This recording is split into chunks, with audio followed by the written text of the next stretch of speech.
Assalamualaikum warahmatullahi wabarakatuh. Saya Rismawati Putri dengan NPM 101221118. Kalian tahu gak sih atau pernah dengar gak sih Yusuf bin Asbad dikenal sebagai Abu Muhammad? Ia seorang ahli hadis yang terkenal di masanya. Ia juga berasal dari Kufah yang dikenal karena keilmuannya. Kitab At-Taubah diceritakan bahwa ia memiliki hubungan baik dengan Ibnu Qudamah al-Maqdisi meskipun terdapat perbedaan pendapat nih atau pandangan di antara mereka. Teman-teman, Yusuf bin Asbad juga dikenal karena ketekunannya dalam mempelajari hadis dan keberaniannya dalam berbicara tentang kebenaran. Suatu hari dia dihadapkan oleh beberapa pertanyaan, yaitu yang pertama pekerjaan dan apa tujuan hidup. Nah, Yusuf bin Asbad tinggal bersebelahan dengan seorang pemuda yang tidak dikenal maupun dia berinteraksi dengannya. Ia mendengar kayak suara rintihan yang berasal dari mana? Dari si rumah pemuda tersebut.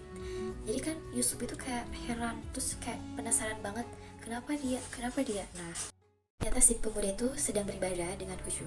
Jadi Yusuf pun terheran-heran.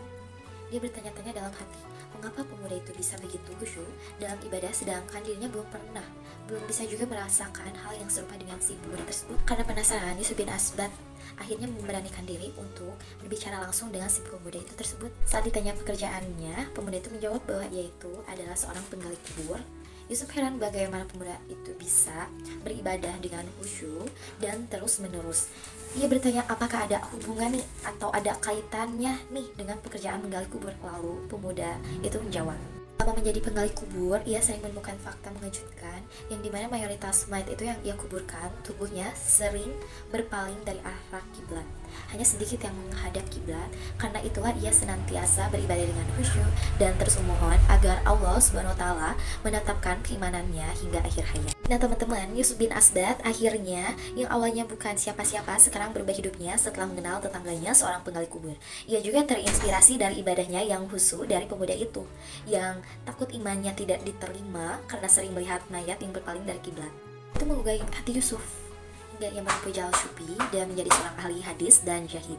Ia dikenal dengan kebijaksanaannya, yaitu diantaranya melihat orang lain lebih utama dari diri sendiri adalah puncak tawadu. Teman-teman, ada pesan moral mengenai tadi Yusuf bin Asbad mengajarkan kita pentingnya niat ikhlas dalam tindakan dan pencarian kebenaran menemukan tujuan hidup.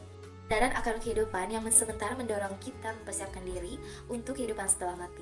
Mungkin cukup sekian dari saya. Wassalamualaikum warahmatullahi wabarakatuh.